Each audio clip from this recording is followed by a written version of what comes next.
Welcome to today's webinar, where we're going to talk about being a little bit lonely as a leader and why we don't have to be. And what are some of the things that we can do, things that I've learned and things that mentors and other great leaders that I've been able to speak to have talked about as ways in which we can kind of really combat this issue. Now, we've all gone home. Because of COVID, we've become work from home, maybe in a much stronger way. And it can happen even more that you go home, you get more work done, but suddenly you're these walls creeping in. You don't have the interaction that you're used to having, and you can feel a little bit lonely. So today's webinar, we're going to kind of get into some of the strategies. There's some very specific strategies on what you can do, regardless if you are maybe just a manager with a few people under you, or maybe you're the CEO of a company and you have an entire group of people that are responsible for. And all of these strategies will work. So, I have just recently had a loss in our family, someone that was very close to us, and it really kind of brought this back to me in a really poignant way as we began thinking more and more about that sort of feelings of loneliness, feelings of disconnect. A lot of these strategies I had to start thinking about again. And so I really hope that today's webinar can help you. If you don't know who I am Chris Dyer, the CEO of People G2. I also do quite a bit of consulting and speaking internationally. Well, while we were able to travel, hopefully that'll come back soon, on culture and engagement and remote work. So if you have any questions about today's presentation, if you'd like more information, you can certainly contact me there on any of those numbers or email addresses or website. And, as I said, I've been speaking all around the world and have had the opportunity to really dive into a lot of these different topics around culture, engagement, remote work, leadership. Along the way, I've been really, really fortunate that I have, my message has seemed to have resonated. The book that I wrote, The Power of Company Culture, was a bestseller back in 2018. So I'd love to have you check that out if you haven't already.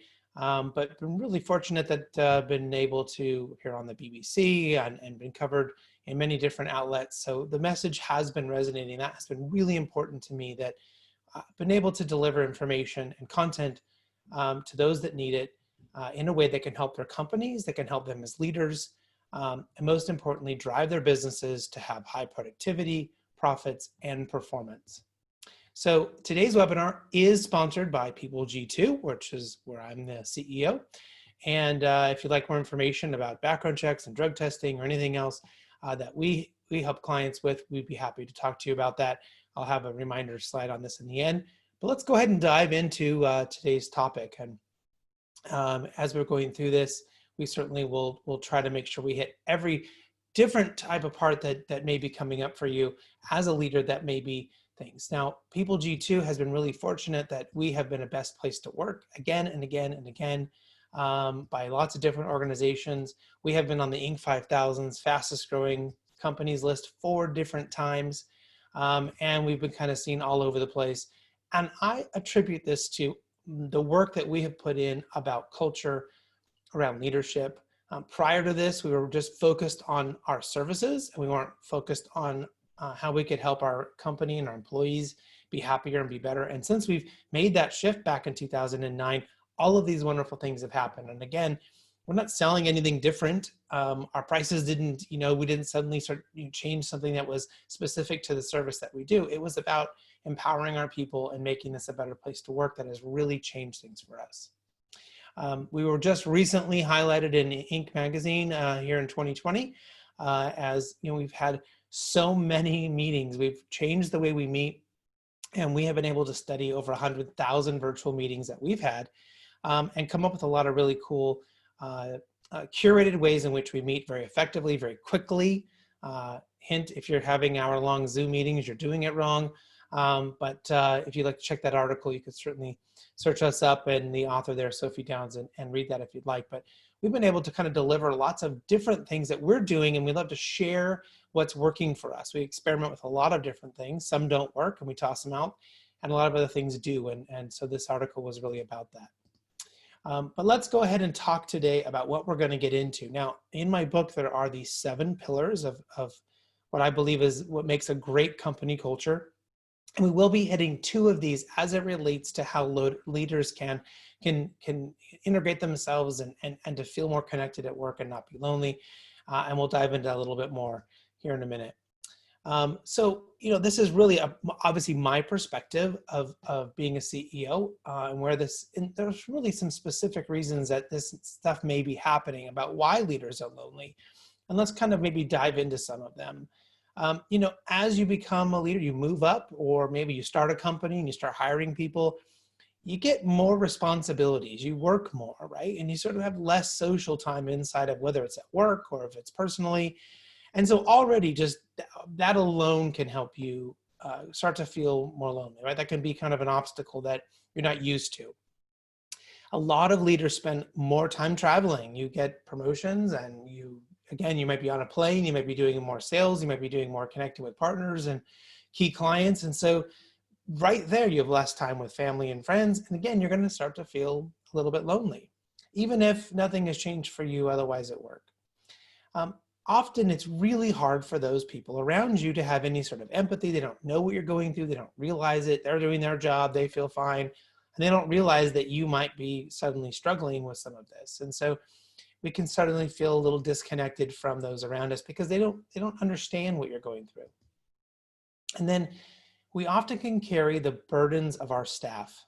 The people that report to us, they come to us and they tell us things confidentially. And we can't share those with anyone else. And so we're carrying their burdens, we're carrying their concerns, we're carrying their fears.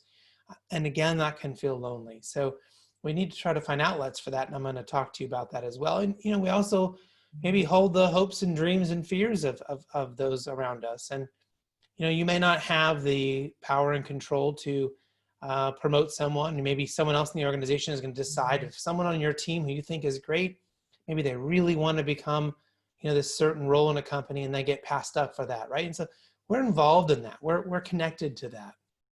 And although they may be feeling the brunt of that disappointment, you as their leader, as someone who they look up to, you're going to feel that too. And so that adds to it. We're often trusted with high impact information, and we maybe can't share that with anyone else. And so, except for maybe just a few people. And again, that can feel like we're disconnected. That can feel like we have some bit of strain on us. And sometimes bad things happen, problems happen.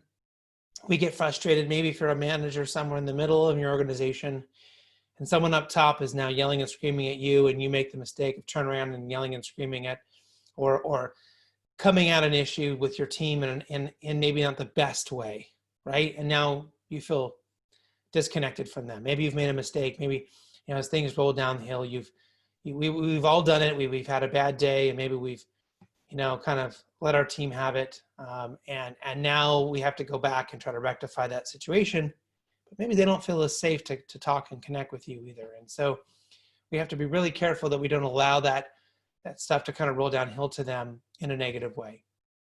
And then the last one, and I certainly have seen this, we can feel sometimes a little bit cautious, a little bit suspicious. That do people really like us? Do they really want to go to lunch with us? Do they really care about our thoughts? Do they really think that the joke we told was funny? Or are they just doing it because they feel like they're brand nosing because you're their boss, because they're trying to manipulate you for something later? There are people like that. There's always politics going on.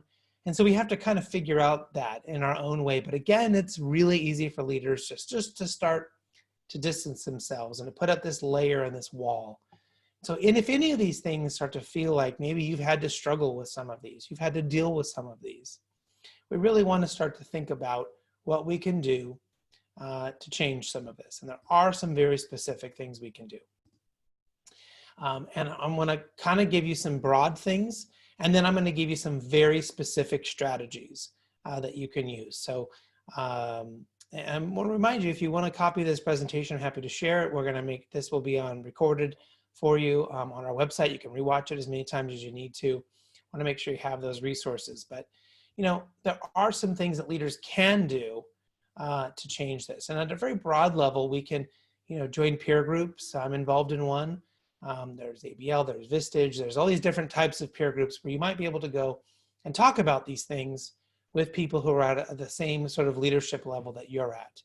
This is a really good way to feel connected, to get strategies, to talk about maybe some of the things that you are being tasked with and challenged with on a regular basis.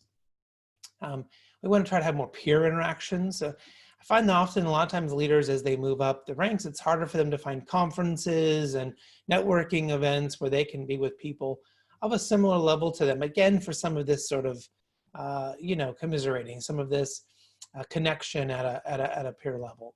And so we can do this at conferences, we can do it at book clubs and learning and development, and so you're going to need to go out of your way. You're going to need to really intentionally go find these things. And I find that it's less likely as people move up in an organization, or as they become C-level, that they're finding less and less of these things to do, and it's actually more and more important.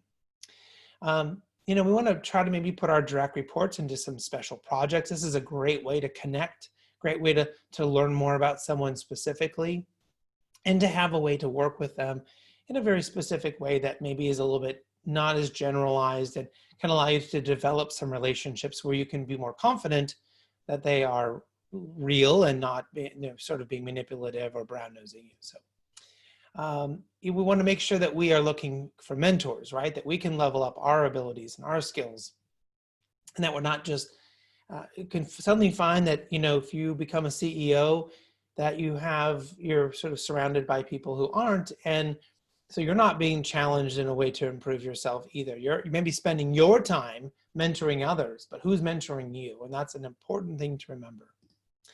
We want to make sure we are articulating the feelings, that we're talking about the specific things that we're dealing with. And this is, instead of being overly generalized. And then we want to think about changing our perspective too. This was something I learned in one of my peer groups very early on. I had a CEO tell me, I was mad at people for bringing me their problems all the time, that they were bringing me these big issues, and I was resenting them for them. And then I realized one day that I'm the CEO. It's my job to deal with the big problems. And this is why I'm here. This is why I'm here to help. I have this experience, this years of experience to help and to provide the guidance to someone who doesn't know how to solve this issue. And so if we start thinking about that, it's our job to do this, that we can slay dragons, we can help people, this is why we are here, is to deal with the biggest issues. We can enjoy that process. It's just a change in perspective. This is why I'm here, right? And not complain that people only bring us the biggest things. Because we got to get used to it, right? All right, so I have these specific strategies that I want to share with you. And I really hope that they can be a source of maybe some very tactical things that you can do. It's nice for me to tell you some of these generalized things, but then you might go back and say, well, how do I actually do this? So I'm going to give you some very specific strategies and things that you can do right away to help you. So we want to do a thing called bonding. So on any meeting, 30 minutes or more that I'm on, I make sure I do this with my team. Even sometimes with clients that we know well, or vendors we know well. And so we ask, how is everybody showing up? Okay, now this question tends to get answers that are about them personally, the human being, right? And so they will give you these kind of good answers or maybe difficult answers. And so you kind of get a sense, they might tell you, I have a newborn baby, I haven't slept in 2 days. They might tell you, I've just lost someone in my family. They might, and so you can kind of gauge as the leader of that meeting, are we okay? Can we proceed? Do we need to maybe stop and deal with people on an emotional level and come back to this in a day? This really gives you a good insight into where people are at. I mean, if your team is exhausted and you can sense pretty quickly, maybe they won't be able to pay attention. Maybe they won't, this is not a good time to deal with all of this. So, we want to make sure that we are thinking about them that way. Now, when the meeting's over, we want to ask, how is everybody leaving? Now, the answer tends to kind of yield itself a little bit more towards the employee, right? So did this meeting answer their questions? Do they feel like they got what they needed? Maybe they don't understand what their takeaways are. Maybe they don't know what they're supposed to do sort of ongoing. And so this is a great way to recognize, geez, there's a problem here. This employee doesn't understand. I can get them extra help and resources after the meeting. Now, it's really important that you let them share first. In both of these questions, if you are the most senior person, you should go last. If I show up as the CEO and I say, I'm really happy, I'm really excited, I can't wait to have this meeting, and everyone else is struggling, they are not going to contradict me. And so we are not going to get the outcome that we want. So we want, if you're the most senior person, even if you're not leading the meeting, you want to go last when these questions are asked both times. And you will find this is a remarkable way to get incredible EQ, incredible emotional intelligence and information about how they're doing, and really eliminate a lot of the difficult personalities, the difficult situations, the passive aggressive energy. Someone who thinks that you're just steamrolling and you're just, going to force this project down their throat and they haven't had a chance to really tell you how they feel about it. Then they just start sabotaging. This is a way to counter all of this. So I hope you can go back and use this one. All right, strategy 2. Now, leaders need to be able to have a way to really gauge and pulse how things are going. And one of the ways you can do this is to ask a single question survey once a week. Now, if you are the CEO of a company, maybe you've got 20 or 30 employees, you could send it to everybody. If you are a manager inside of a larger organization and you have a team of maybe 10 or 20 or 30 people, whatever, then maybe you just want to send that question to those people that you are directly managing, right? This doesn't work if you are overseeing 1,000 people and trying to send this out. We want to break it up into smaller groups. But if we send out a 1-question survey, it's one question. You're going to I get in the high 90 percentiles of people answering when I send this out. I tend to sometimes say that everything they tell me will be totally confidential. I will never share anything they've told me. I may share the sentiment, but I'm never going to share the answers to anyone else in the organization. And then other times I say, your answers are going to be shared with everybody. And because that gives them the opportunity and transparency to allow me to share with everyone in the organization what everybody else said. Now, they can be anonymous on their answer, but at least everyone can read the answer. So I may ask them things like, how am I getting in your way? What's your biggest obstacle right now? What do you need help with? Who's been really killing it for you? Who's been helping you the most, right? You get this incredible information every week. And if there are things that you see, people that need to be recognized, challenges that need to be addressed, it's really easy as a leader to say, here's this one thing and I can deal with this one thing right now so I can very quickly understand and I can very quickly implement or do something about it, right, within a very short period of time. This is in counter to the annual survey where only once a year you're asking people things. It's a huge survey with all this information and you're only getting their thoughts and feelings at that moment in time, as opposed to getting their thoughts and feelings every single week over. Now, I don't do 52 of these. I probably do 45 of these, but and so some weeks you certainly take off based on holidays and things like that. Maybe I'm out of town or whatever, but I'm getting a lot of questions answered. And this is really, really a fantastic way to do it. So strategy 3, thinking about meeting curation, thinking about how to deal with people, and maybe you're not getting what you need out of somebody. Instead of going to them and saying, hey, in that meeting, and giving them feedback, which is inherently negative, I love to use this term I learned from Marshall Goldsmith called feed forward. Now, feed forward is, hey, going forward, can you do this thing? You're asking them to change behaviors or to enact certain behaviors in future events, right? And I find that 99.9% of the time, I get a very positive reaction to this type of interaction. So let's just say you have someone who consistently talks too much in meetings, is interrupting people, not letting them talk. You could go to that person and say, hey, in the next meeting, going forward, can you make sure you let everyone have an opportunity to talk? Can you make sure that you are listening twice as much as you're talking, right? Give them this sort of feed forward. And I always find that they say, yeah, I can do that. Now, if there's a reason why they're talking so much, if there's a real reason why they feel like they have to act this way, it tends to come out now. They might say, but the reason I was talking so much is I'm so passionate, or I know so much about it, or everyone in the group is saying they don't understand, and so I want to make sure.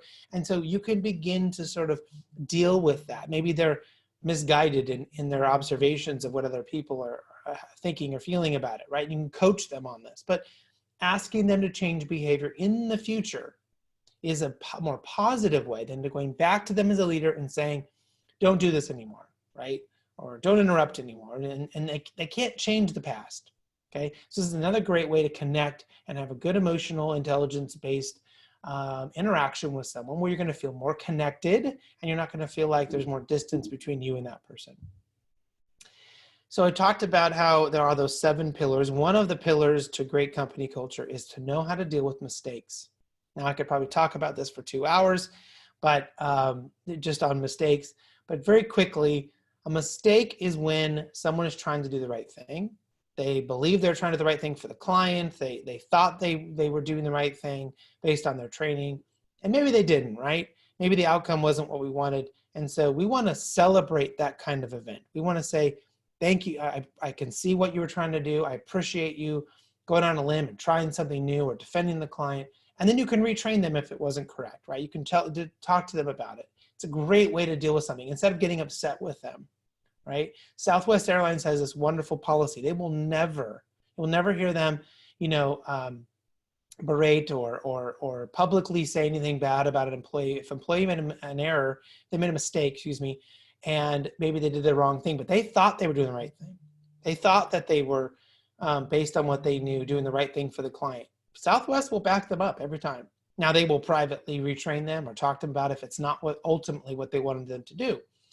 And that's why Southwest employees feel so empowered. This is why we notice something different about them, which is why they know that their company has their back.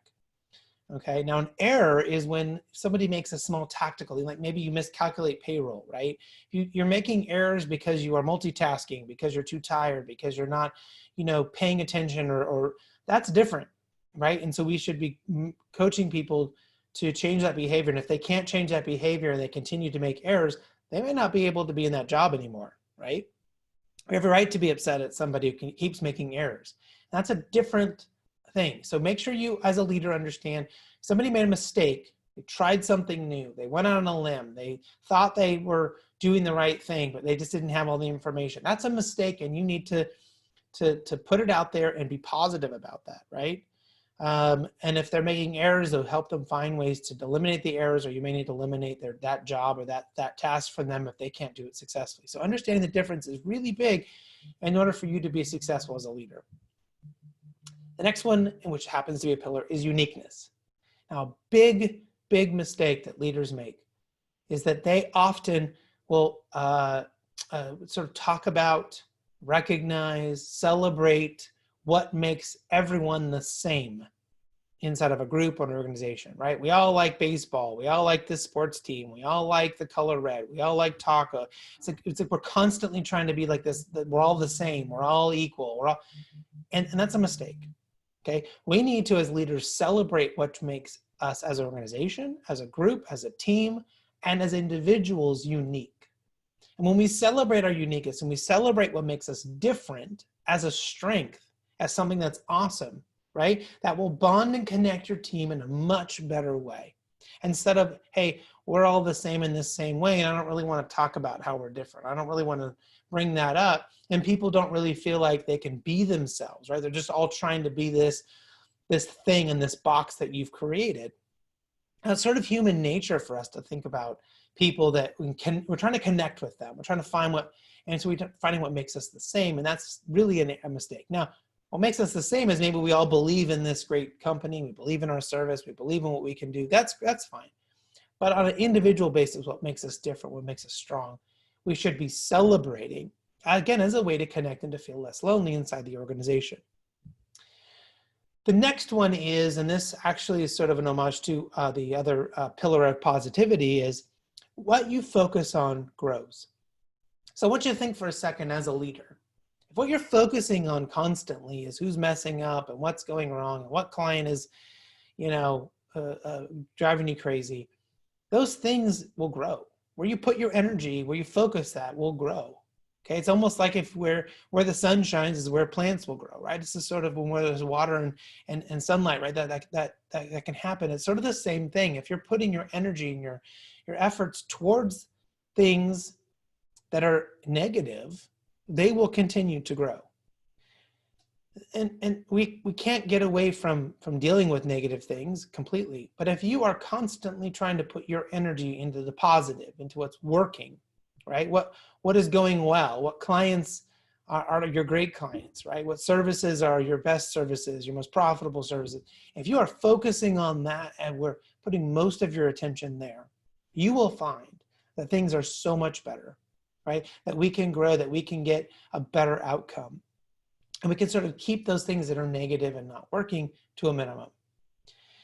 This for me was like this huge light bulb moment. I realized that I was focusing so much on the things I didn't like, focusing so much time and energy on clients or people or employees that were problems. And I was sort of ignoring all of the good stuff.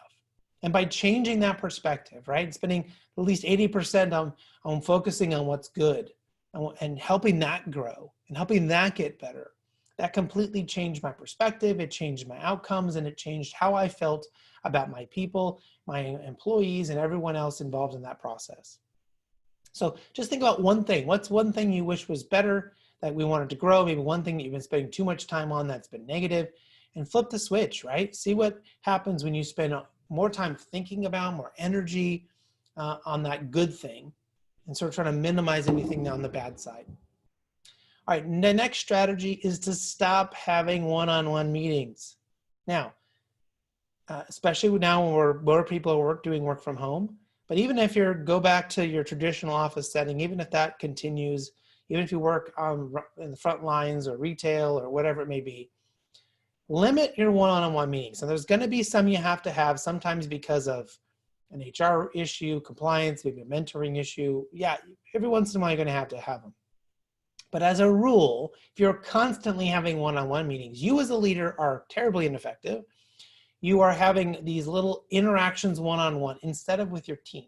So the more team meetings you can have, and you can deal with more things on a team level in groups, you're faster, you're more effective, so you have more time to deal with stuff yourself, to give yourself opportunities to grow and to learn new things or go get a mentor. But you can also ensure that your team is more connected and you feel more connected. So that article I mentioned that Inc. wrote about us, this was one of the things that we discovered, that the more team meetings we had, the faster we went, the better we felt, the more positive energy we had as a team, and the less passive aggressive energy came out later on. Because if we're having all these one-on-one meetings, it's really hard to kind of communicate and to pull all that information around the organization. And so people end up getting sort of half the version of something and not quite all the information. And it's hard to remember that you tell these 3 people what you told that person. We need to try to get people together in more group settings as much as possible. This shift will really, really help you feel more connected as a leader. All right, now strategy 8. We're getting down here to the end here. But strategy 8 is group thought. You need to think about the fact that as you meet with people, it is a common occurrence for them to have group thought, which is to go along with the group or to go along with what you think. And so now you feel like people aren't really telling you what they really think, and you're missing out on their wisdom, you're missing out on their opinions and their insight to be able to make better decisions. And so there are some very specific things you can do to make this better. So we want to ask people to come to their own conclusions before considering those of others. This kind of goes against what society says. You should be open-minded. You should consider everyone's, okay, well, that's fine. But we want people inside our business to come to evaluate the information and come to their own conclusion first, right? Make up their own mind first, because they're smart people, right? And they may have a different way of thinking about it than everybody else. Once they have done that, then we want them to be open, right, to other people's opinions. Then they can consider other things. But first, they need to come to their own conclusion, because they may have a way better conclusion than the rest of us had. Now, if they end up coming up with something different and they are fearful or they're afraid or they're shy and they don't want to disagree with the group or the leader, they can ask for permission to disagree. So you need to coach your people on how to do this. And so they can say, hey, is it okay, everyone, if I maybe disagree for a second? You find that sentence is so disarming. Everyone will go, of course, we want to hear what you have to say, right? And they're not going to turn around and be mad at you or get angry because you're disagreeing. You just ask for permission. Now, if for some reason that doesn't work or they're still too afraid to do it, then the strategy is to ask, well, what if we tried this? Or what else would we do, to try to get the group to think about? Say, okay, the solution you came up with, great. Let's just put that on a shelf for 1 second, right? You're smart. That's the great answer. Great. But if we didn't do that, what else would we do? And that's a fantastic way to get the group to think about other ideas. And often we find better ideas. Right? That first one is the most obvious, but we might find a better way to go. And this is how you spur innovation. This is how you feel connected to your team and to your people. And for them to feel connected to you by making sure you're creating an environment where they can really feel like they're being heard and they can talk and we can get deeper into real solutions. And we feel like we accomplished something as a group. And so instead of just we showed up and we did whatever the boss wanted. So what's next? If any of these things were interesting to you, again, there's my contact information. If you have any questions, if you want to check out the book, if you need help with this inside your organization, I'm happy to talk to you about that. And of course, I want to thank People G2 for putting on this webinar today. And if you have questions about background checks, on maybe solutions on how to bring people back to work, especially during COVID, we have some really unique tools. We'd love to talk to you about that. But thank you so much for watching today's webinar. Feel free to share the recording with a friend, or a colleague, or someone who may need help, maybe is feeling lonely, and we hope we can, hope that I was able to help you, if you're watching today, feel a little less lonely, a little more connected inside your work, because we spend a lot of time working and you should enjoy it. All right, thanks everyone. For everyone here at People G2, we appreciate you being a part of this and I hope it helped. Thank you.